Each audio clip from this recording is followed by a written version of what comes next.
And Trade and Industry Minister Rob Davies says vehicle manufacturers will receive incentives. That's for producing more electric cars. Davies says South Africa must not be left behind in greening initiatives and technology. He was speaking at the Electronic Vehicle Industry Roadmap. That's in terms of the roadmap. Producers of electric cars would have to make 5,000 such vehicles before they qualified for an incentive. So we caught up with Minister Davies, and this is what he had to say. That electric vehicle roadmap is looking at how we can improve the automotive production and development program to support and accommodate electric vehicles. There are two components of the automotive production development program. One is the automotive investment support program, which is the support for investments, as the name implies. And at this stage, the maximum that is available for ordinary vehicle manufacturers, depending on whether they meet our requirements about employment and things of that sort, is a 30% allowance. And we're saying that we will raise that to 35% for the manufacture of electric vehicles. What's the next step to make sure that we are, finally able to manufacture our own electric vehicles? Well, there has been a South African proposal which, depended on commercialization and an investment partner. That kind of area, I don't think as government we can come in.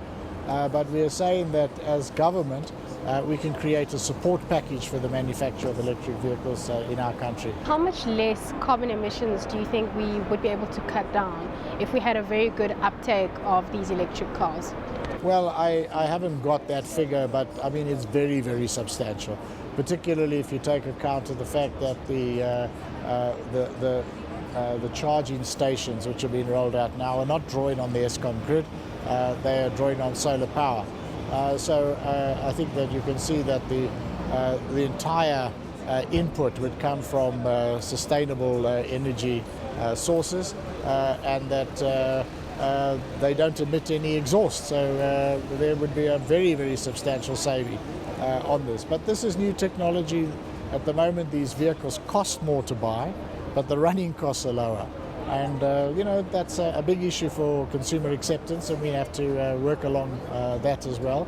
We can also anticipate that as battery technology improves, and there's even research work going on in South Africa about that, we can anticipate that the price would come down.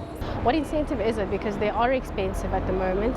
We don't know what the running costs will be. Is this something that South Africans will be able to afford? Well, we're looking at we haven't finalized, but we're looking at what we might be able to do by way of demand stimulation. What kind of tax breaks we might give to consumers, what kind of decisions we might take as government in terms of local procurement decisions around electric vehicles. But as I said, those will not be saleable unless there is local manufacturing. So the local manufacturing is a key component of us being able to make a big leap in that direction.